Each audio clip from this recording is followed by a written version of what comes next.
welcome back to the Turf Shack.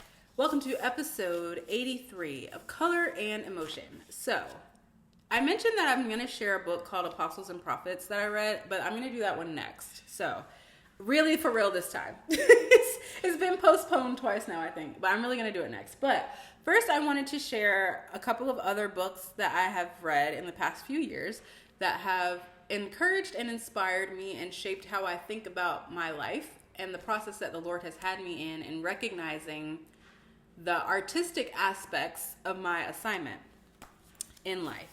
So I had shared that there have been books that I've read and different experiences and opportunities that have come up that kind of seemed disparate, but in recent weeks, the Lord has helped me connect the dots and recognize that He had actually been very intentional in this wild, refining last season of my life. So if you have not listened to episode 79, I shared a lot about some of the things that were going on that were tough, and how the circumstances that I was experiencing in like my life were causing me to escape an adventure with the Lord to Lake Norman, where the Lord led me beside still waters and restored my soul. Amen?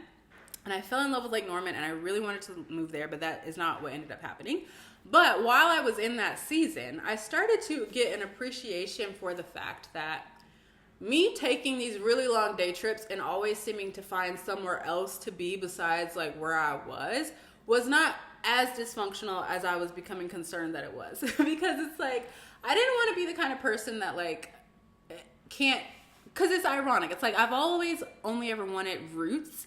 But then it's like life happens and circumstances happen. And in some ways, as much as I'm a realist, I think that I also have always been like an idealist, but only with my own life. Like I think some people are like social idealists and they're like, if we would all do this, then we could all sing Kumbaya. And I'm like, that's never going to happen. But I'm like an optimistic realist where it's like, there's a lot of things to overcome, but I believe that the Lord can help me overcome them and I can enjoy my life. You know what I'm saying? But that has been quite challenged in the past few years. I do still believe it, but there's been a humbling and a refining in that. So, long story short, I was escaping my roommate and the craziness and failing at real estate. And so I was like going to Lake Norman. While I was out there, I came upon the North Carolina Music Hall of Fame, which is on Dale Earnhardt Boulevard in Charlotte, or Kannapolis, actually. And I just thought it was so funny and random because it like shares space with this NASCAR like Indy race car museum. And I was like, why is this even here? But then I was like walking around the museum and I realized that it really makes sense that they're connected because of the culture of specifically like folk and country music. And like other genres have this too, this like touring thing and all that, which I've never really been drawn to that. Like I didn't have these grand dreams of like, I'm gonna go on tour and like fill stadiums and like I have never cared about that. But I was realizing that there really is something about the miles on the road that help your soul get to where it needs to be. And it's like hard to explain, but you hear it in different songs. Like the Boondocks have this song, I'm With the Band. I love it. I love country music, and I'm gonna chat about that in the next episode when I talk about Apostles and Prophets, actually. But I just really love country music, and there's a lot of that in it, and so it just kind of started to make sense to me. And then also I was walking around the Music Hall of Fame side, and I was just feeling so inspired because it felt like a more intentional and like honest celebration of the accomplishments of these musicians, that it made me kind of take seriously that they were selected intentionally as opposed to something like the Grammys or whatever, which is like, I don't know, I'm just never really impressed. So it was just interesting because it's like, it was celebrating like, these are our people and here's what they've done with their gifts, is what the museum felt like. And I was like, yes. And there's like a lot of really famous musicians from North Carolina, which I didn't know about because I didn't grow up knowing and caring about that. So ironically though, I went to UNC Chapel Hill. And so when I was in that season of being back home in North Carolina, which we don't have to go there. That's where I'm from. So I was there in North Carolina and I was like going back to my old stomping grounds just to see what things were like at Chapel Hill. And they had this huge mural of Elizabeth Cotton on the side of one of the buildings. And I either saw, I don't know if she's in the Hall, I don't think she's actually there and maybe in the Hall of Fame. But anyway, somehow I knew who it was. And so then I was like interested because I found out that she's like left-handed and she played the classical guitar left-handed, but she played it in the folk style, which is exactly what I do. And I was also interested in the fact that the way her life went, it wasn't until much later in life that she actually was able to pursue musical opportunities in a way that sort of was like more established, I guess. So I ended up finding this children's book about her life, and it was just like really inspiring and a fun read. And so that, I think, is one of the things that kind of helped me realize, like, everybody's life is just, it's life, you know, and it doesn't have to go a certain way. But I just thought this picture was really pretty. And then the other thing was in the back of the book, they're giving like a more, probably for the older, like the parents and stuff, they're giving more information. Like this author's note actually gives like more information about her life. And at the beginning, they're talking about how she was born near Chapel Hill, most likely in 1893.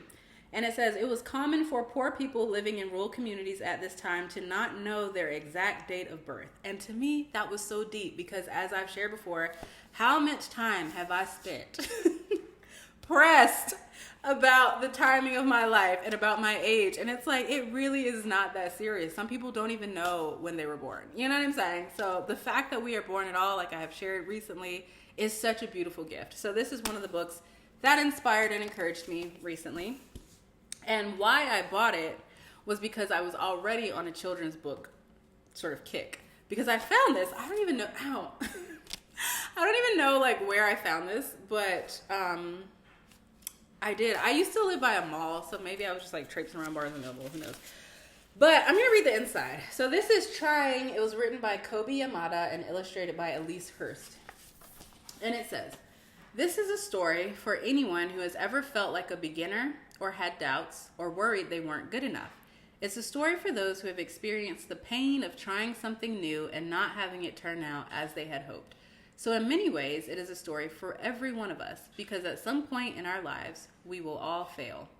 Failure can be disappointing and even heartbreaking, but the story doesn't end there because failure has so much to offer. It's a necessary step to learning, to growing, to getting better. It can show us how badly we want something and how hard we are willing to work to get it. It challenges us to be brave, to take heart, and to try again. And yes, there will be times when you question yourself. You may want to give up, but if you believe, if you practice and press on, you can do amazing things. And I love that he said take heart because that's like a biblical encouragement, and I love it. So during this season, as I mentioned, I was like failing at a lot of things. And so I just felt like the Lord really encouraged me through this. And there's a conversation that happens in this story through a sculptor and a young person who comes upon this sculptor's studio. And the sculptor was encouraging the young person, like, don't just watch me do it, like, you do it too. And he's like, I can't, like, I'm no good. And he's like, just try it, whatever.